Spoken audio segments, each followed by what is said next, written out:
Welcome back to our channel, your go-to destination for the most explosive, insightful, and emotionally charged TV series news. May 13th Beyond the Gates reveal to peel back the perfect facades of our beloved characters and expose the dark, painful secrets lurking beneath the surface. We have a game-changing update to dissect today, a news story that promises to shatter reputations and threaten the lives of our characters. Key takeaways: Chelsea and Madison are facing a growing crisis. Smitty and Tomas discuss Lynette. Eva and Isaiah risk saying something they can't take back. Vanessa offers advice to a friend. The sterile, meticulously polished corridors of Garland Memorial Hospital have long stood as a symbol of unwavering dedication and professional integrity. But a suffocating shadow is rapidly enveloping its most respected employees. At the very heart of this impending catastrophe is Madison, a woman whose entire existence has been rigidly built upon unwavering, almost worshipful, adherence to rules.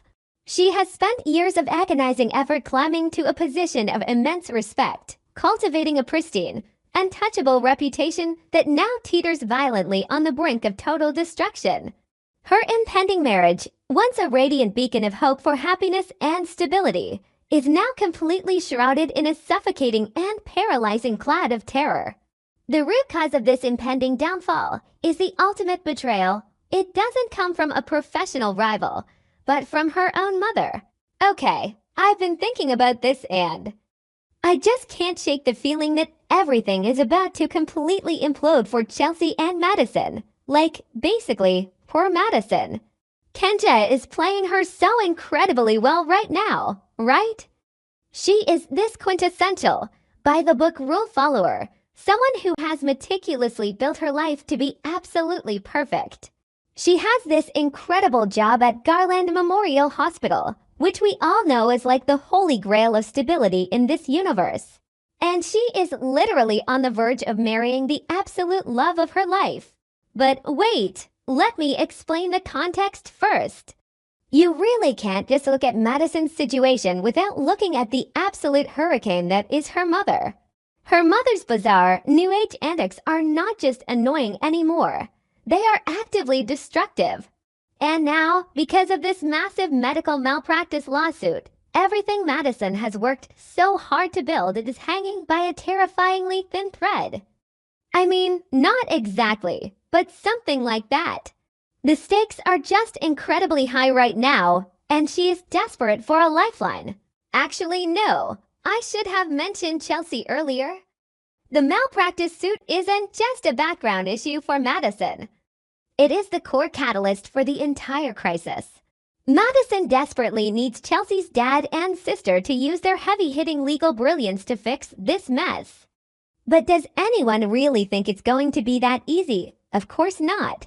The May 13th episode is setting up something huge. This is what's been bothering me. The spoilers explicitly say things are going to get much, much worse before they get better. And right in the dead center of it all is Chelsea. Radaros Mantilla is about to deliver a powerhouse performance. I can just feel it in my bones. The teaser shows Chelsea facing a direct, full-blown crisis, and it all seems to stem from some massive confrontation at Orphe Jean's. What even happens at Orphe Jean's? Is it a public screaming match? A physical altercation? A complete mental breakdown? I don't know, but it involves both Chelsea and Madison, and it feels like the exact kind of public spectacle that could completely destroy a hard-earned reputation. Wait, hold on a minute. If Chelsea is a respected neurologist, her reputation is literally her entire livelihood. A massive public meltdown at Orphe Jean's combined with the dark cloud of a malpractice lawsuit. That is career suicide. Will the neurologist's reputation take a massive, unrecoverable hit? I honestly think it might. But that doesn't explain why. Wait, yes it does. It totally explains why they need such a massive, heavy-hitting support system right now. Donnie, Kat, Bill, and Naomi are all going to have to rally hard to help Chelsea and Madison navigate this absolute nightmare. Carla Mosley, Colby Nixon, Timon Kyle Jarrett, and Ariel prepped they are all going to be pulled into this dark vortex. Maybe it doesn't matter, but I noticed that Bill is already stretched incredibly thin with his own dangerous investigations. How is he going to have the mental bandwidth to save Chelsea's career while also dealing with the terrifying underground stuff? Strange, really strange. The whole thing is strange. What am I saying? Oh, right, the underground stuff. Anyway, the main point is... Wait, what's the main point? Oh, Smitty and Tomas. Okay, so Mike Manning and Alex Allegria are sharing scenes, and I am absolutely here for it. Smitty and Tomas unexpectedly crossing paths on Wednesday is not a coincidence. Nothing in this show is ever a coincidence. Smitty is this relentless, dog-with-a-bone investigative reporter, right? He is currently digging deep into the dangerous plasma ring case. Meanwhile, Tomas is running his own shadow investigation under Bill's strict orders. He is trying to dig up the murky background of Lynette Wise. And he's also trying to find her because she has mysteriously vanished. Just poof, gone, without a trace. People don't just vanish into thin air unless someone very powerful and very dangerous wants them to vanish. Okay, wait a minute. Let me say that again. Tomas and Smitty are going to compare notes. When they finally sit down to discuss Lynette, a specific name is going to drop, and it is going to make Smitty's journalistic senses go absolutely crazy. Dr. Leah Whitmore, Cecilia Speck's character. One of Lynette's victims is Dr. Whitmore. This is huge. Knowing this specific piece of information could be the exact key Smitty needs to connect the dots. Why on earth would the chief of staff at Garland Memorial Hospital be involved in a shady, illegal plasma trafficking ring? Is she a helpless victim, or is she somehow complicit and being blackmailed to keep her mouth shut? I mean, I know I just said she was a victim, but listen to me. What if she was forced into it?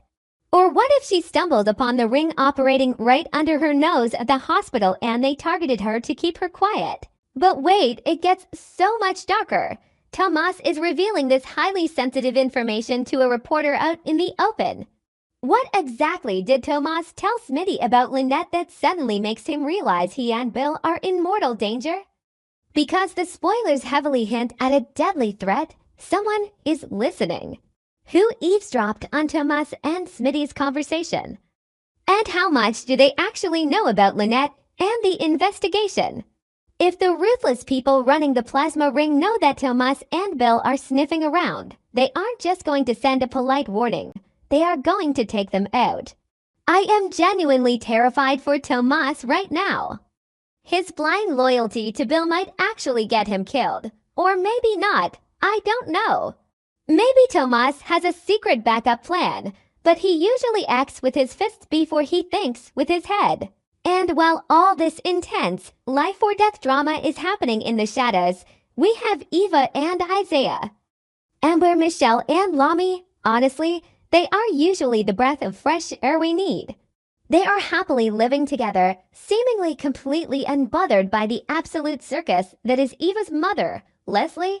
Trisha Mongrant plays Leslie with such unhinged, chaotic perfection, and her obsession with their lives is hilarious but also deeply, deeply toxic. Isaiah is so chill about it all. He's basically like, yeah, I can handle Leslie and her signature dramatic antics. He thinks he's completely immune to it, but no, hold on a minute. The weekly teasers are hinting that Eva and Isaiah are about to say something they absolutely cannot take back.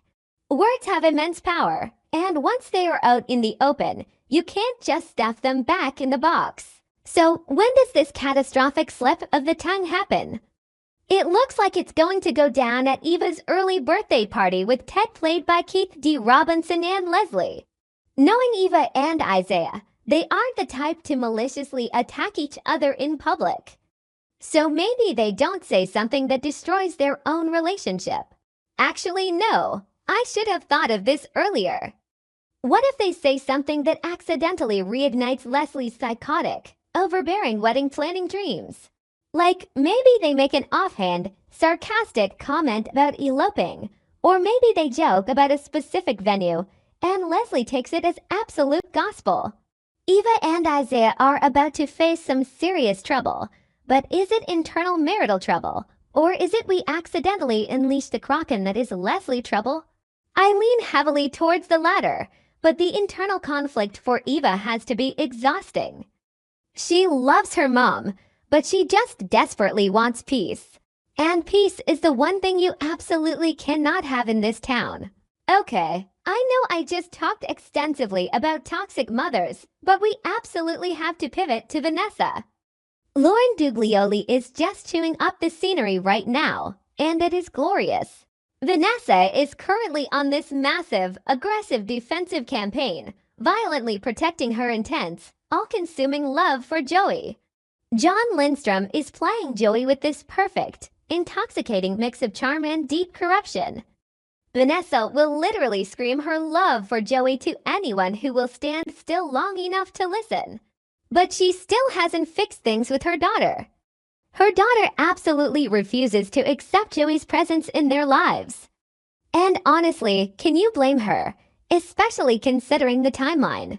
If Vanessa started this whole torrid, secret affair with this corrupt businessman while Doug was still alive. And let's be real, Jason Graham's character deserved so much better. Then the betrayal is just too deep for a child to forgive. Yes, she cheated. We all know it. The daughter knows it. The internal guilt Vanessa must be feeling is probably eating her alive from the inside out, but she masks it with this aggressive, unyielding defense of Joey. But that doesn't explain why Vanessa is suddenly giving out life advice. Vanessa does not want to hear anyone else's advice anymore. She is completely done being judged by her peers. She loves Joey. She truly believes he is the man for her, and she is shutting out all the haters. So on Wednesday, the tables completely turn. Vanessa, the woman whose life is a literal soap opera of poor choices and moral ambiguity, is giving advice to a friend. Who is the friend? It has to be Nicole. Daphne Duplax's character has been struggling so incredibly much lately. Nicole has been thinking about Ted at the absolute worst possible moments. It's like this intrusive, burning thought she can't shake. Donnie already tried to help Nicole with some advice, but maybe Donnie was too clinical or too practical. Maybe Nicole needs advice from someone who knows exactly what it's like to be driven completely insane by inappropriate, forbidden desires. Enter Vanessa. Actually, wait, let's really analyze this. What kind of advice could Vanessa possibly give Nicole? Follow your heart, even if it destroys your family and ruins your reputation. Because that is Vanessa's entire brand right now. If Vanessa actively encourages Nicole to pursue Ted, it could create a massive, uncontrollable ripple effect of disaster. Ted is already tied up with Leslie and the whole chaotic birthday party drama. If Nicole inserts herself into that volatile dynamic based on Vanessa's unhinged advice, oh my god, the chaos. It's like a terrifying domino effect. One bad decision fuels another, which fuels another. Strange, really strange. I just keep thinking about how all these characters are intimately interconnected by their absolute worst impulses. Madison is desperately trying to control everything. Chelsea is rapidly losing control. Tomas is digging into dark things he shouldn't. Eva is trying to suppress the crazy. And Vanessa is just fully embracing the crazy and spreading it around like a virus. I mean, basically, everything is a complete and utter mess. My brain is jumping all over the place right now because there are just way too many moving parts to keep track of. Let me try to reel it back in for a second. The malpractice suit against Garland Memorial is the heavy anchor. It threatens Madison's perfect, structured life and Chelsea's entire professional identity. The Orphagene's confrontation is the spark that causes the explosion. Then you have the terrifying plasma ring, which is the dark, rotting underbelly of the hospital, directly connecting Dr. Whitmore to Lynette's mysterious disappearance. Smitty and Tomas are the ones bravely pulling the thread, but someone is waiting in the dark shadows with a sharp pair of scissors to cut that thread and maybe cut their throats while they're at it. And then, layered on top of all that, you have the personal, messy, deeply emotional drama. Eva and Isaiah slipping tongues at a tense birthday party, and Vanessa projecting her own romantic justifications onto Nicole's confused, vulnerable feelings for Ted. It is a brilliant masterpiece of intertwined impending disasters. Wait, did I forget something? Oh right, the mortal danger for Bill. If Tomas realizes he's in deadly peril from the eavesdropper, he has to warn Bill immediately. But Bill is already dealing with the massive legal fallout for Chelsea.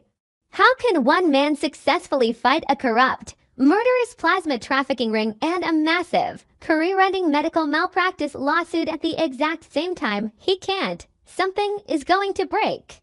Someone is going to get seriously hurt. I keep thinking about that unseen eavesdropper. Is it someone we already know? Is it a terrifying new villain?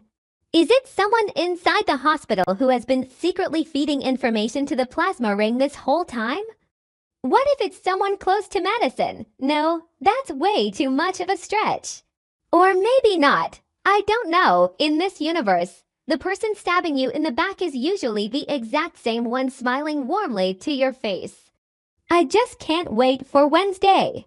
I am going to be obsessively analyzing every single frame, every single subtle glance, trying to figure out who is lying, who is hiding, and who is about to lose absolutely everything.